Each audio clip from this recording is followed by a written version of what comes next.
दोस्तों, हनुमान जी अपने बड़प्पन का परिचय देते हुए बतला रहे थे कि भला कहिए मैं ही कौन बड़ा कुलीन हूँ, जाति का चंचल बानर हूँ और सब प्रकार से नीच हूँ। प्रातः काल जो हम लोग बंदरों का नाम ले ले तो उस दिन उसे भोजन न मिले। तो असमय अधमिस खा सुनो मोहु पर रघुबीर, किन्हीं कृपा सुमेरे गुण भरे बिलोचन नीर। हे सखा सुनिए, मैं ऐसा अधम हूँ, पर श्री रामचंद्र जी ने तो मुझ पर भी कृपा ही की है। भगवान के गुणों का स्मरण करके हनुमान जी के दोनों नेत्रों में प्रेमाश्रुओं का जल भर आया। जानत हूँ अस स्वामी बिसारी, फिर हित काहे न हो ही दुखारी। यही विधि कहत राम गुण ग्रामा, पावाया नेवार्य विश्रामा। जो जानते हुए भी ऐसे स्वामी श्री रघुनाथ जी को भुलाकर विषयों के पीछे भटकते फिरते हैं, वे दुखी क्यों न हो।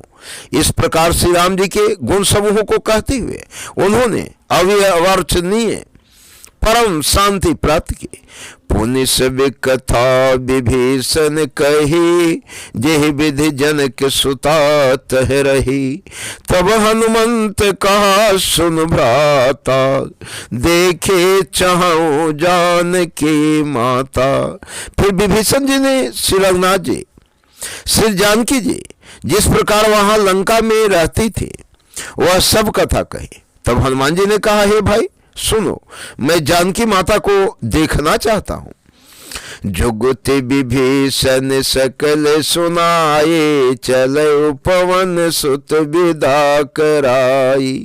करि सोई रूप गया पुनित हेमा, बन अशोक सीता रह जहवा। विभीषण जी ने माता के दर्शन की सब युक्तियां उपाय कह सुनाई। तब हनुमान जी विदा लेकर चले।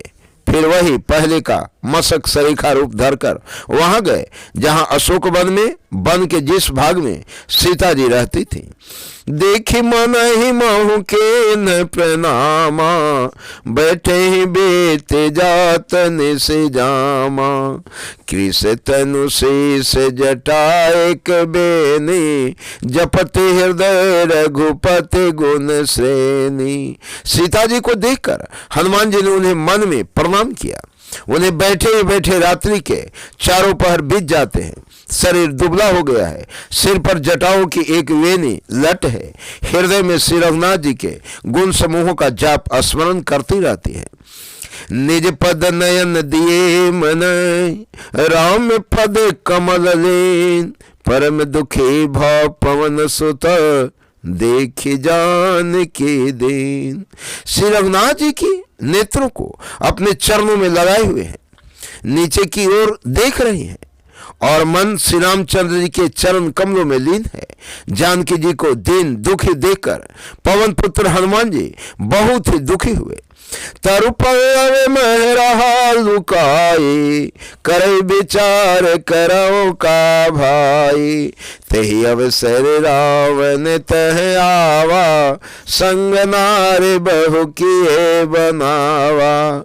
हनुमान जी वृक्ष के पत्तों में छिप रहे और विचार करने लगे कि हे भाई क्या करूं, इसका दुख कैसे दूर करूं। उसी समय बहुत सी स्त्रियों को साथ लिए सज धज कर रावण वहां आया। बहु विधि खल से तय समुझावा, साम दाम भय भेद दिखावा। कह रावण सुनु सुमुखी सयानी, मंदोदरिया देश बिरानी। उस दुष्ट ने सीता जी को बहुत प्रकार से समझाया, साम दान भय और भेद दिखलाया। रावण ने कहा, हे सुमुखी, हे सयानी, सुनो मंदोदरी आदि सब रानियों को। तब अनुचरी कराऊं पन मोरा, एक बार बिलो कुम में ओरा।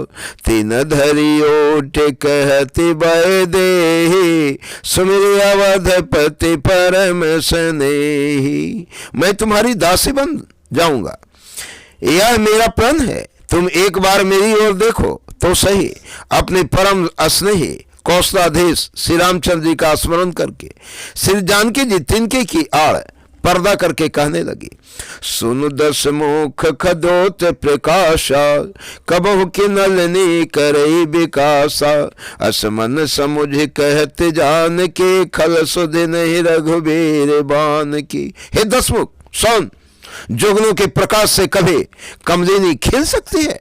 जानकी जी फिर कहती हैं, तू अपने लिए भी ऐसा ही मन में समझ ले।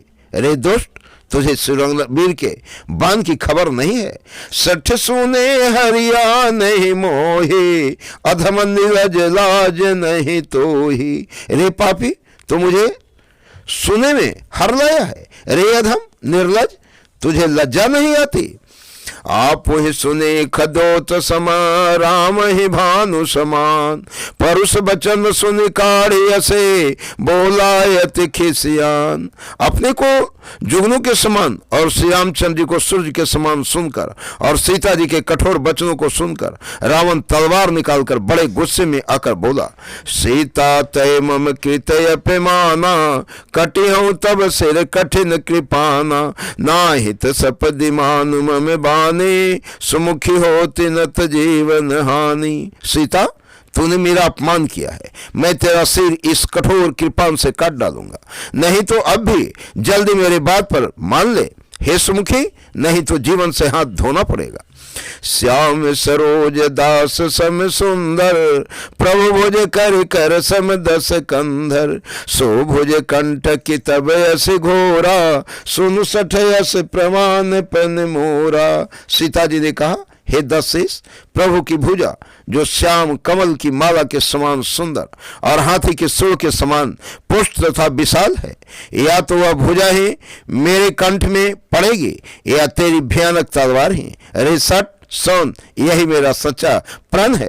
चंद्रहास हेरु मम परितापम, रघुपति बिरह अनल संजातम, शीतल निशित हसि बर धारा, कह सीता हेरु मम दुखे भारा। सीता जी कहती हैं, हे चंद्रहास तलवार, श्री रघुनाथ जी के विरह की अग्नि से उत्पन्न मेरी बड़ी भारी जलन को तू हर ले। हे तलवार, तू शीतल, तीव्र और श्रेष्ठ धारा बहाती है, अर्थात तेरी धारा ठंडी और तेज है। तू मेरे दुख के बोझ को हर ले। जय हिंद दोस्तों, आज इतना ही।